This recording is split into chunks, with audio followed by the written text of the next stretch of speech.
എന്താണ് pre menstrual syndrome?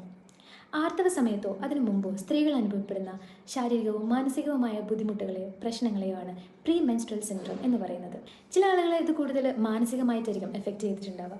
ഒരു കാരണമില്ലാതെ പെട്ടെന്ന് ദേഷ്യപ്പെടുക, സങ്കടപ്പെടുക, വെറുതെ കരയുക.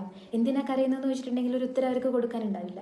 ഉന്മേഷക്കുറവ്, അമിതമായിട്ട് ക്ഷീണം അനുഭവപ്പെടുക, വെറുതെ ഇരിക്കാനോ കിടക്കാനോ ഒക്കെ തോന്നുക.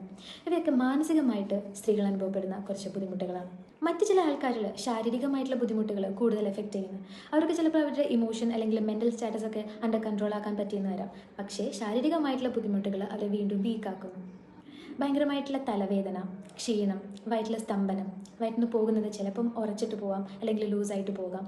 ബ്രസ്റ്റ് ടെൻഡർനെസ്, നാവിയിലും കാലിലും ഒക്കെ അനുഭവപ്പെടുന്ന കടച്ചിൽ, വേദന, ഇവയൊക്കെ ശാരീരികമായിട്ട് സ്ത്രീകൾ അനുഭവപ്പെടുന്ന ബുദ്ധിമുട്ടുകളാണ്. സോ എന്താണ് ഈ ഒരു പ്രീ മെൻസ്ട്രൽ സിൻഡ്രോത്തിന് കാരണം? സിമ്പിളായിട്ട് പറഞ്ഞാൽ ഹോർമോൺ ചേഞ്ചസ് തന്നെയാണ്. നമ്മുടെ മെൻസ്ട്രൽ സൈക്കിൾ അപ്രോക്സിമേറ്റ്ലി ഒരു 14th to 16th ഡേ ആണ് ഓവുലേഷൻ ഡേ ആയിട്ട് പറയുന്നത്. ഈ ഓവുലേഷൻ കഴിഞ്ഞിട്ട് ബോഡിയിൽ ഈസ്ട്രജൻ, പ്രൊജസ്ട്രോൺ എന്ന് പറയുന്ന 2 ഹോർമോൺസിൻ്റെ എവിഡൻ്റ് ആയിട്ടുള്ള ഒരു ഡിപ്പ് ഉണ്ടാവുകയാണ്. അതിൻ്റെ കൂടെ തന്നെ സെറോട്ടോണിൻ, ഡോപ്പമിൻ പോലെയുള്ള ന്യൂറോ ട്രാൻസ്മിറ്റേഴ്സിൻ്റെ അളവിലും വ്യക്തമായിട്ടുള്ളൊരു വ്യതിയാനം സംഭവിക്കുന്നു. അതുപോലെ തന്നെ വൈറ്റമിൻ B6 ഡെഫിഷ്യൻസി, ന്യൂട്രിയൻസിൻ്റെ ഡെഫിഷ്യൻസി, ഇതൊക്കെ കാരണം പ്രീ മെൻസ്ട്രൽ സിൻഡ്രോംസ് അനുഭവപ്പെടാം. ഈ ഒരു പ്രശ്നങ്ങളെക്കുറിച്ചൊക്കെ ഒരു സ്ത്രീ മാത്രമല്ല അറിഞ്ഞിരിക്കേണ്ടത്.